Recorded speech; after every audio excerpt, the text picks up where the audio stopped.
दोस्तों आजकल news channel वालों का एक बड़ा फेवरेट टॉपिक बना हुआ है औरंगजेब।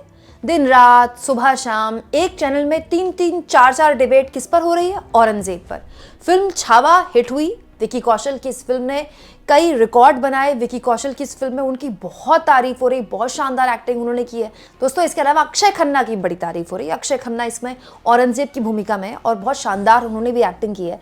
लेकिन औरंगजेब को जिस तरह से इस फिल्म में दिखाया गया और उसके बाद महाराष्ट्र की राजनीति में औरंगजेब के बयान के बाद, अबू आजमी के औरंगजेब के बयान के बाद जिस तरह से मामला गरमाया, औरंगजेब एक मुद्दा मिल गया गोदी मीडिया को। तो गोदी मीडिया वालों ने सुबह से लेकर रात तक सारे अपने जो बुलेटिन थे वो औरंगजेब के मामले में करने शुरू कर दिए और इतिहासकारों को बिठा कर, हर तरह के इतिहासकारों को बिठाकर यह बताया जा रहा है कि औरंगजेब से बड़ा क्रूर शासक मुगलों में कोई था ही नहीं। और ये बताया जा रहा है कि केवल औरंगजेब ही नहीं, मुगलों ने इस देश में जो राज किया उसमें इस देश को लूटा, खसूटा और इस देश को तबाह कर दिया, बर्बाद कर दिया, यही बताया जाता है। और आपके भी व्हाट्सएप में, फेसबुक में हमेशा यही मैसेजेस आईटी सेल भेजता है ना कि औरंगजेब के ज़माने में या मुगलों के ज़माने में हिंदुओं पर इतने अत्याचार हुए, हिंदुओं के साथ ये किया जाता था, वो किया जाता था। लेकिन ऐसा लगता है दोस्तों इन सबको जवाब देते हुए जानते सामने कौन आए हैं? सरसंचालक मोहन भागवत। जी हाँ दोस्तों, परम पूजनीय मोहन भागवत ने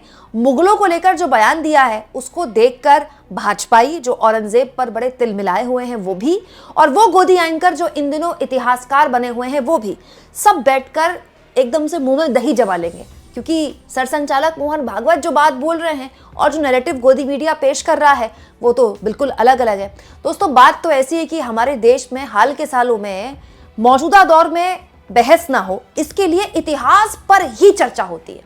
और मुगल कालीन इतिहास तो न्यूज़ चैनल वालों का बिल्कुल ही फेवरेट है, क्योंकि इसके जरिए आप एक संप्रदाय विशेष को दूसरे संप्रदाय विशेष के खिलाफ बड़ी आसानी से भड़का सकते हैं, ये बताकर कि देखिए आप पर कितने जुल्मों सितम किए गए औरंगजेब के ज़माने में या मुगलों के ज़माने में। लेकिन वहीं दोस्तों जब गोदी चैनल वाले, बीजेपी के लोग खुलेआम औरंगजेब और मुगलों को इस देश की हर समस्या के लिए दोषी बता रहे हैं और बता रहे हैं कि हिंदुओं पर कितना अत्याचार मुगल करते थे, मोहन भागवत कुछ और कह रहे हैं।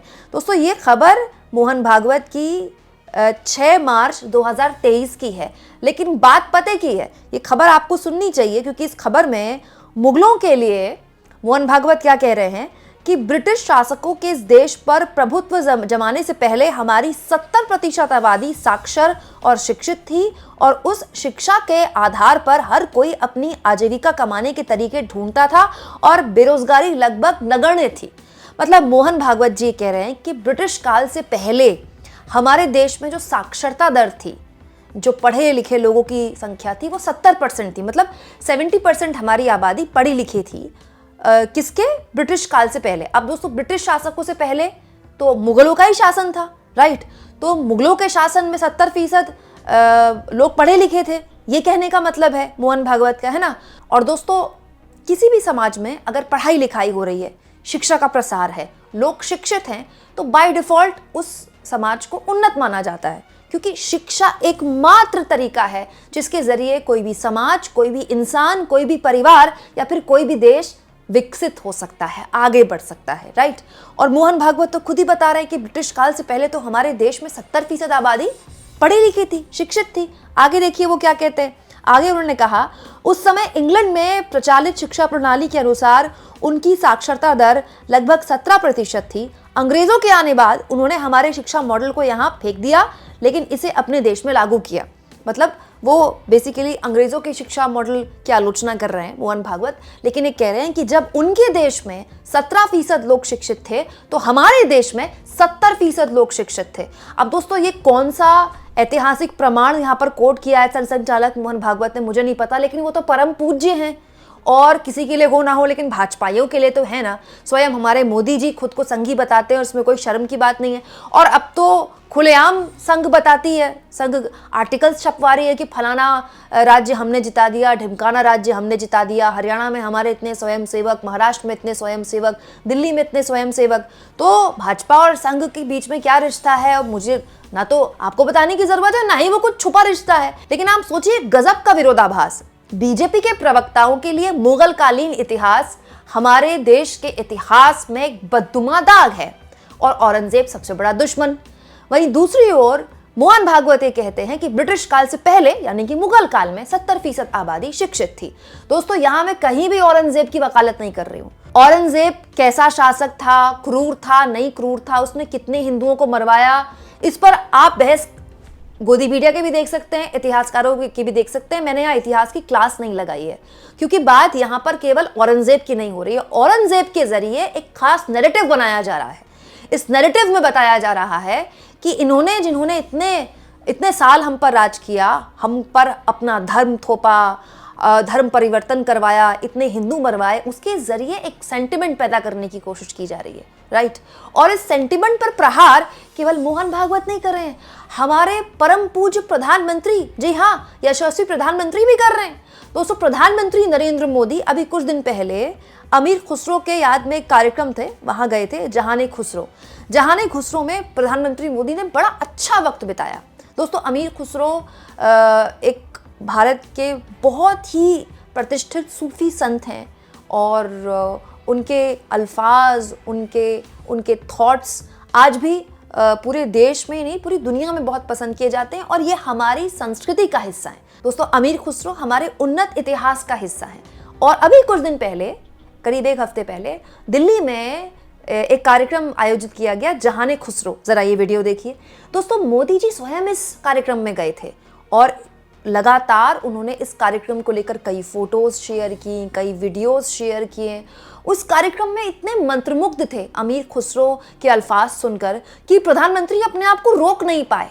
वो मंच में गए और उन्होंने अमीर खुसरो की तारीफ करते हुए जो बातें बोली वो आपको भी सुननी चाहिए, मुझको भी सुननी चाहिए और अंधभक्तों को, बीजेपी आईटी सेल को और गोदी मीडिया के एंकरों को तो जरूर सुननी चाहिए। सुनिए। साथियों, जहाने खुसरो के इस आयोजन में एक अलग खुशबू है। ये खुशबू हिंदुस्तान की मिट्टी की है। वो हिंदुस्तान जिसकी तुलना हजरत अमीर खुसरो ने जन्नत से की थी। हमारा हिंदुस्तान जन्नत का वो बगीचा है जहां तहजीब का हर रंग फला फूला है।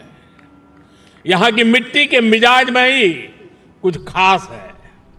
शायद इसलिए जब सूफी परंपरा हिंदुस्तान आई तो उसे भी लगा जैसे वो अपनी ही जमी से जुड़ गई हो। यहां बाबा फरीद की रूहानी बातों ने दिलों को सुकून दिया। हजरत निजामुद्दीन की महफिलों ने मोहब्बत के दिए जलाए। वाह दोस्तों वाह, हमारे मोदी जी के कितने उन्नत विचार हैं ना अमीर खुसरो को लेकर, और हमारे सरसंघचालक मोहन भागवत के कितने उन्नत विचार हैं मुगलों को लेकर।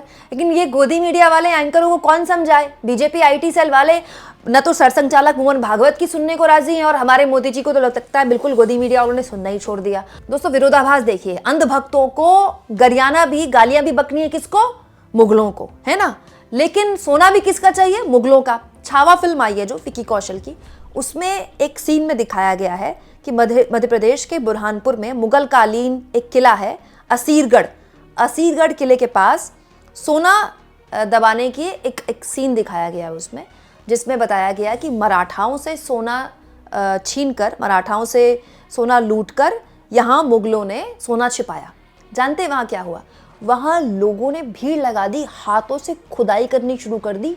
रातों रात लोग वहां पहुंच गए छन्नी वगैरह लेकर कि वो मुगल कालीन जो सोना है जो मराठाओं से लूट कर मुगलों ने यहाँ छुपाया हुआ था, अब हमको मिल जाए तो मजा आ जाए। मतलब कमाल की बात देखिए, आपको आलोचना भी करनी है मुगलों की, उनको घोर कट्टर बताना है, हिंदुओं का कत्लेआम करने वाला बताना है, लेकिन फिर आपको सोने की अशर्फियां भी मुगलों की चाहिए। दोस्तों 100 बात की एक बात, मेरी बात समझ लीजिए। जब भी समाज में, किसी भी समाज में इतिहास पर चर्चा होने लगे, इतिहास पर ही बात होने लगे और इतिहास के अलावा कोई बात ना हो, समझ जाइए कि वहां की सरकार मौजूदा हालात से परेशान है।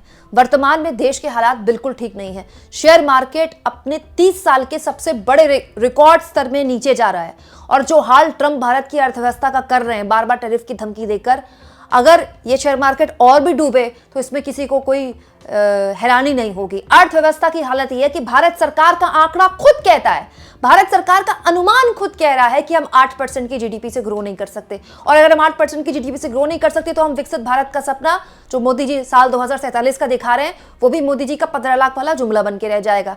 तीसरी और सबसे महत्वपूर्ण बात, इस पूरे के पूरे झमेले में ट्रंप जिस तरह से हमारी सरकार को, हमारे देश को धमका रहे हैं, हमारे देश को एक्सपोज करने जैसे शब्द इस्तेमाल कर रहे हैं, इस पर ये 56 इंच वाली विश्वगुरु वाली सरकार ऐसे मुंह में दही जमा के बैठी है कि जैसे इसको बोलना ही नहीं आता है।